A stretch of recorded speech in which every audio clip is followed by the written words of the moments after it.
Is This Normal, Doc? A podcast sponsored by Tanner Clinic.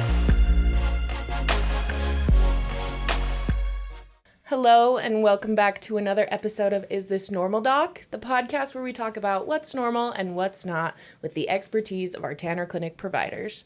As always, I am your host. Tara is joining me as my co-host today. You might recognize our guest from a past episode. We have Katherine Jenkins here with us today. If you weren't watching that last episode, I'll give her the opportunity to tell us who she is and what she does. I'm Katherine Jenkins. I work at the Tanner Clinic Parkway location in asthma, allergy, and immunology. We had her on our last episode talking about environmental allergies. Today we're doing a slight shift and we're going to be talking about food allergies, so stay tuned for that. But first, we are going to get started with our new segment that we like to call, Is This Doc Normal?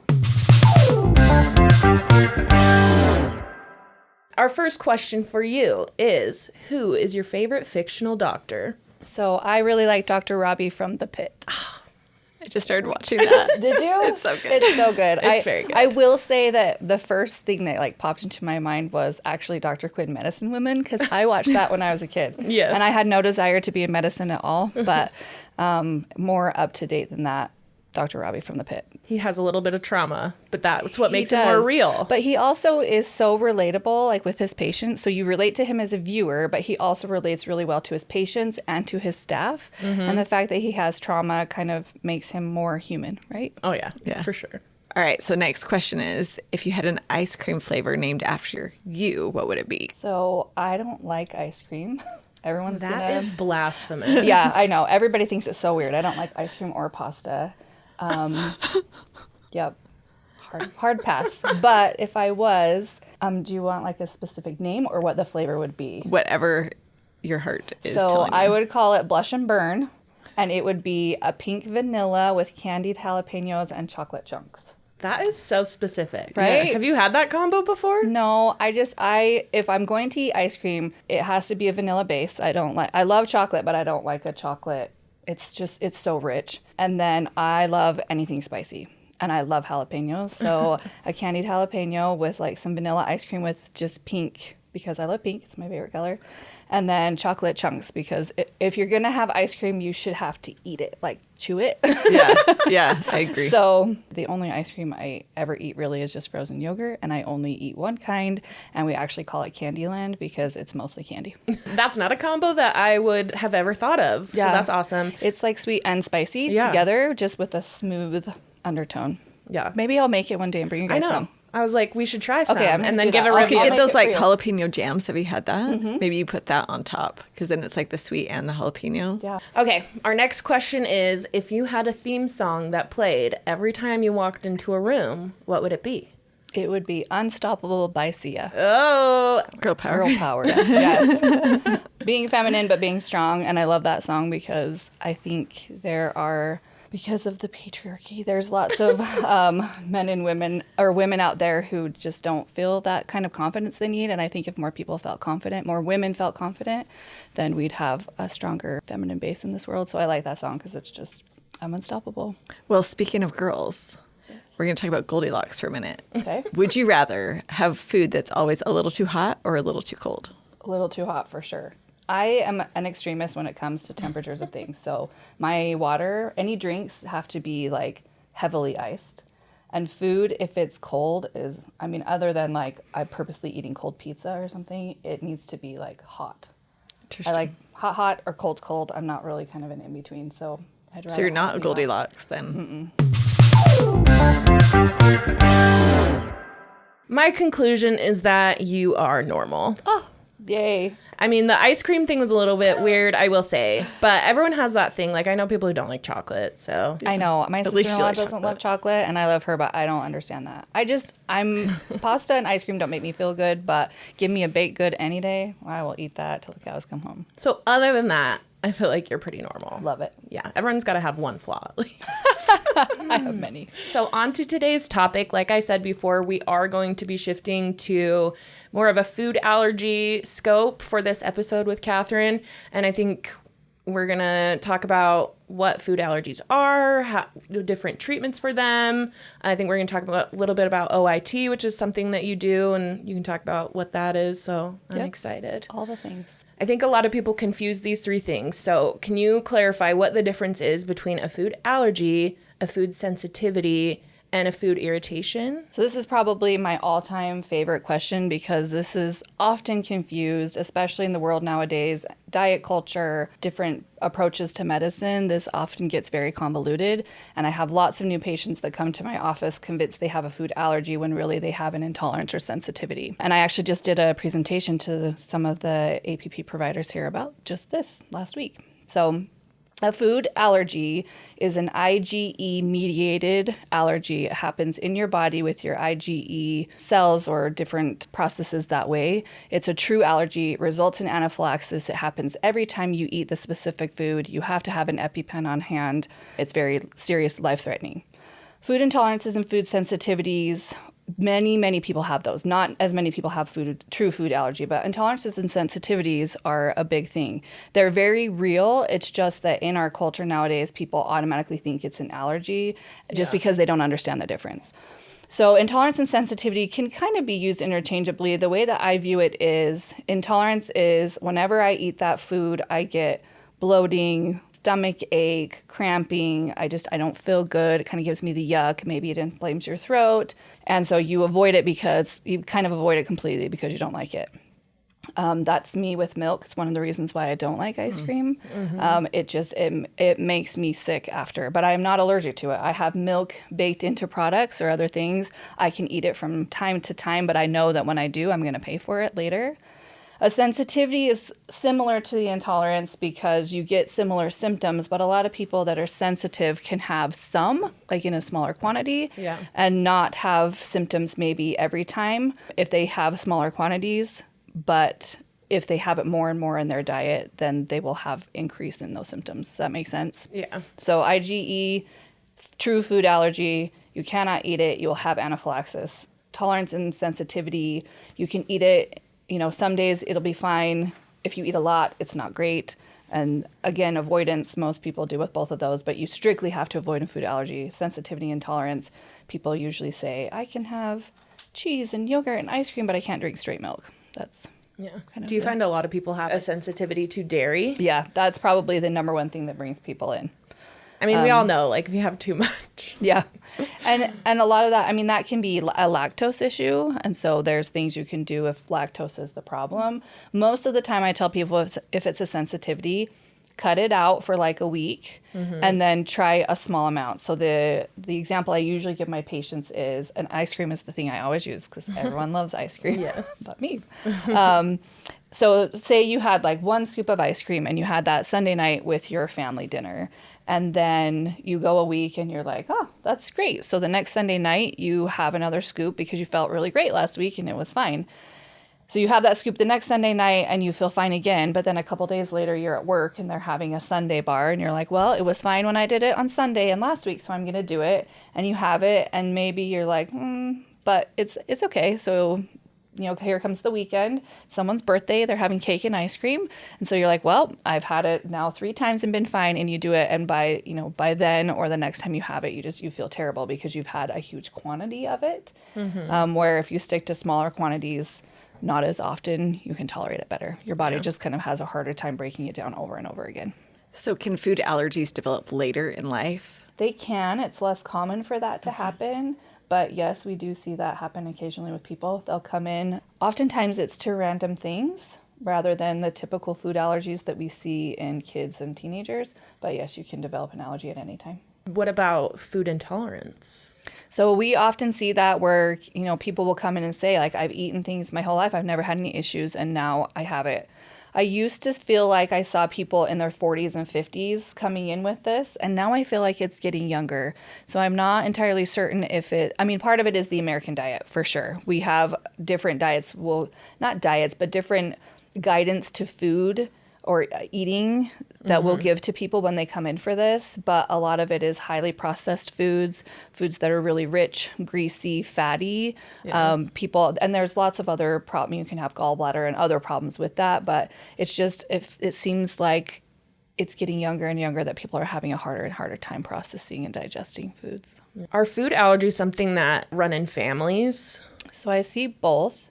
Sometimes we'll see a familial pattern. So a family will come in and they have a dad or a mom, a brother or a sister, and then the child that has food allergies. Sometimes people come in and they're bringing a baby or a toddler, and they'll say, like, we have no history of this. What have I done? A lot of moms will have mom guilt, thinking that they've done something when the baby was in utero that caused them to have this. So there's not really a predictive factor. There are things you can do to try to prevent it, but there's no real predictive factor of whether you will or will not have food allergy. But yes, I mean, I do see it familially, but I have seen a family of 4 kids and 3 of the 4 had allergies, but the 4th did not. So you never know. Lucky genetics there. Right? Right. So what are the common symptoms of food allergies? So moving forward, we're talking about IgE-mediated food allergy, not insensitivity. Not sensitivity. Oh, I said insensitivity. See, you want to mix them. I know. Not sensitivity. Stop trying to make it happen, Hope. Right? It's not gonna happen. So these are symptoms that people present with. And it is important to note that while your reactions can change over time, there are kind of the most common symptoms of anaphylaxis. So, and they affect different body systems. Anaphylaxis itself is determined by having 2 body systems or more affected when you eat or are exposed to your allergen. So most commonly, people will have nausea and vomiting, flushing, like full body flushing or hives, sudden profuse congestion. So like you go from being normal to like your nose is pouring. You can have this feeling of impending doom. We see that a lot in teenagers. And people always think that that's like funny and not real. It's real. It's that feeling of like something's wrong, but I'm not sure what's wrong. So it's and that's what they call it, is feeling of impending doom. And then obviously kind of the most serious is throat swelling, difficulty breathing.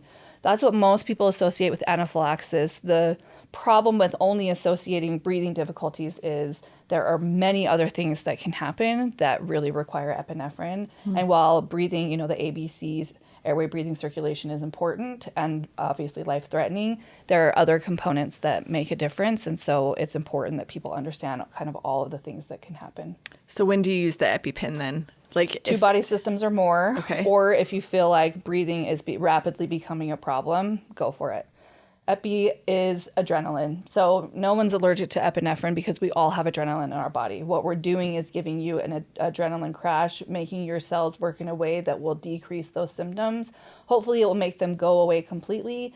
But if you do use epinephrine, you seek emergency help, and there are other medications that we give to help. How soon after you eat the food you're allergic to do the symptoms show up? So this is a good question. Most of the time it's within a few minutes to 30 minutes. It can be up to, 2 hours. Outside of that, it's really uncommon to have it later than that. There is something called a latent phase reaction where someone consumes something and it takes their body a little while to kind of understand that it's eating something that's foreign to it, because that's what the body is. Yeah. It's noting the allergen as something that's foreign instead of something that the body accepts. So we call that a latent phase reaction when it happens kind of outside of that typical time frame, but usually beyond 2 hours. If you think that we eat 3 times a day, typically, and a lot of times eat snacks in between. So your body is kind of always cooking through what you're eating, right? Yeah. You're putting it in your mouth. Within 30 minutes, digestion starts. It's breaking things down. It's absorbing what it needs. It's pushing into your lower intestines what it doesn't. And so outside of that, people will say, I ate something at breakfast and I had hives at dinner. Not associated with what you ate at breakfast. It's been too long. Your body's already processed that. It's moved on.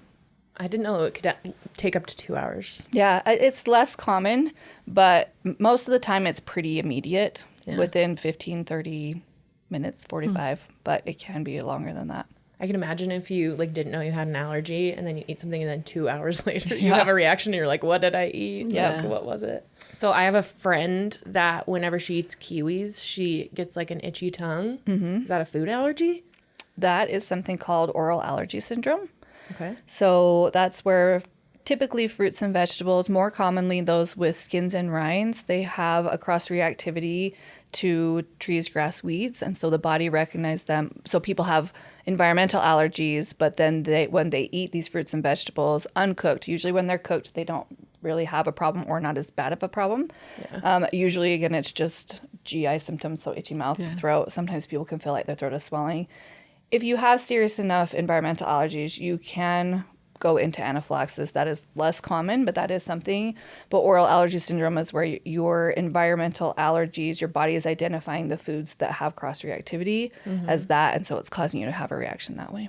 So when I eat walnuts, I get cankers in my mouth. So is that like an intolerance or an allergy, or what is that? So it's probably similar, oral allergy syndrome. The mucosa in your mouth is getting irritated by that. Do you have environmental allergies? Yes. Yeah. So you're probably having a component of OAS, oral allergy syndrome, or pollen-like syndrome. I mean, that makes sense. Like, it's in a tree, and if you're allergic to the Well, trees and all the pollens. Some people, it will also depend on the time of year. So it could be where if things are blooming, it's worse, and maybe during the winter it's better. Or if they're cooked or candied, it doesn't bother you as much versus if they're fresh. Yeah, the raw ones are not The good. raw ones, yeah. Usually if it's raw, it causes people a problem most of the time. If it's cooked in some way, it changes the protein, and so then it's better.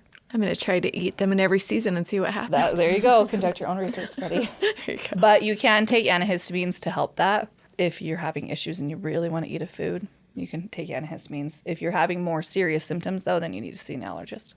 So what should someone do if they eat something that they're allergic to? What's like the protocol? So if they have a known food allergy, they should have antihistamines on hand. We prefer Zyrtec or Allegra. We do not really like Benadryl because Benadryl can cause somnolence or really deep sedation, sleeping, and that can affect cause you to be impaired. It can affect your judgment, and also if someone's in a reaction, we don't want them to go to sleep because then they could continue to react, and that's not safe. Yeah. So antihistamine, we prefer it be in a liquid form because liquid absorbs faster. If you do a pill form, it takes usually 20 to 30 minutes for your body to start breaking that down and digesting it. If a pill is all you have, that's great. If it's severe, then you need to give epinephrine and go to the emergency room. If this is a first-time allergy, then seeking emergency services is the best thing. So if you think you have an allergy, or if your kids have an allergy, how do you get diagnosed? What is the process? So you come and see a board-certified allergist, allergy clinic, and there are a few different ways that we can diagnose food allergy. The one thing to keep in mind is testing is great. There's validated testing, unvalidated testing, and non-validated testing. It's important to know the distinction. People with IgE-mediated food allergy will need to either have skin prick testing or blood testing, and usually a combination of both. Okay. So if you brought, say, your child in and you thought for sure they had a peanut allergy, we would usually do a skin prick test on the back and see if they are positive to that. If they are positive, then the next steps that I take are to draw their blood IgE level that's specific to peanut protein. Okay. So when you have a food allergy, what you're allergic to is the protein in that food. So take peanuts, for example. Peanut allergy, you have to avoid peanut and peanut protein in any product. However, Chick-fil-A often gets brought up. Chick-fil-A food is cooked in peanut oil. Yeah. Oils are stripped derivatives, and it does not contain protein. So most of the time people can eat peanut oil cooked products without having a peanut allergy. But in order to determine whether or not that's safe, you need to come in and have testing and see someone who knows what they're talking about. So Chick-fil-A fans rejoice. Yes, I have had people do Chick-fil-A challenges in office just to make sure that they're okay with it. Yeah. Or I've had people come in and say, but they've been eating Chick-fil-A their whole life. I'm like, great, then keep eating Chick-fil-A, like you're fine. But, it just makes a difference what protein you're eating. So my next question is, are food tests or food allergy tests reliable? So that goes back to the validated, unvalidated, non-validated tests. So kind of three different kinds. The validated test that we use, again, skin prick testing, and then the IgE blood work. So when we look at that blood work, it gives us a numerical value and helps us to kind of interpret based on history and testing where the patient falls on the spectrum, but it gives us a true positive or negative. The thing that I hate the most is when people come in and they have thought that they had a food allergy, which is usually just a sensitivity or intolerance. Yeah. And they have spent hundreds or thousands of dollars at other places, and they've gotten IgG testing that comes back positive to 40, 50, 60 different foods. that can be really damaging because people will then think that they're allergic to everything. They eliminate so many things from their diet.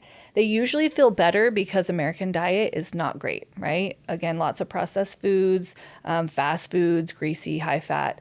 And so when people will pull certain things out of their diet, they'll automatically feel better because the body doesn't have to work as hard to break it down. Yeah. But then no one can really sustain that for that long, right? When you can only eat, chicken, rice, broccoli, and that's not a joke. Like I have people come in and they're like, I have 5 foods and that's all they can eat. Yeah. After a while they get burnt out on that. And so they start incorporating back in only to realize that usually, they feel fine. And it goes back to that quantity and how clean is the food that you're eating. So those unvalidated tests where you're getting information back, but it's just showing that it's like more of a sensitivity test. And even then it's not ideally predicting that. It's just that your body has been sensitized to those foods because you've eaten them. Yeah. So it's not good information. And then there's other completely non-validated tests that are done by other, usually non-medical providers that give people poor information. So seeing someone who works in allergy and knows what they're doing is important. So I had someone come up and ask me a question during one of our events that we were at, and I was obviously like, I don't know the answer, so I thought I'd ask you. Okay. She said her daughter went in for like a skin prick test, and she was like, I don't think that the results were correct because her hair was like swiping out. Maybe I'm saying this wrong, but her hair was like touching the spots, and she thought it gave like a bad reading or something. So no hair should be touching it. The way that we do skin prick testing in our office, you need to do it on kind of any smooth surface. So you can do it on the arm, but because of the number of tests that we usually place, if it's foods, we're not placing a huge panel. We're placing the specific foods that someone potentially has an allergy to. Yeah. But regardless of what we're doing, if it's on the arm, nothing else is touching it. So the arm is clean. We put the skin prick test on. We let it sit for 10 or 15 minutes. We come back and read it, measure it, and then wipe it off. On the back, which is where we predominantly do it, a patient is in a gown. They're laying on their stomach. No hair should be touching it. If for some reason they were sitting and hair did that, there could be some smearing of the antigens that we use to do the prick testing. If that was the case, then you could follow that up with blood work to determine whether or not it was true or false. Hopefully she watches this. Hopefully. I don't know if I'll ever see her again. Come back in and we'll help you. So we've learned a lot, and there's so much to talk about when it comes to food allergies. So I want to make this a 2-part episode. So let's wrap this up here, and they can come back and you can listen to the second part when we release our next episode. So make sure to stay tuned, and we will see you then. Disclaimer: the information shared in this podcast is for general informational purposes only and should not be considered medical advice. While our podcast will provide helpful suggestions and insights, every individual's health situation is unique. For specific medical advice, diagnosis, or treatment, please contact your personal healthcare provider.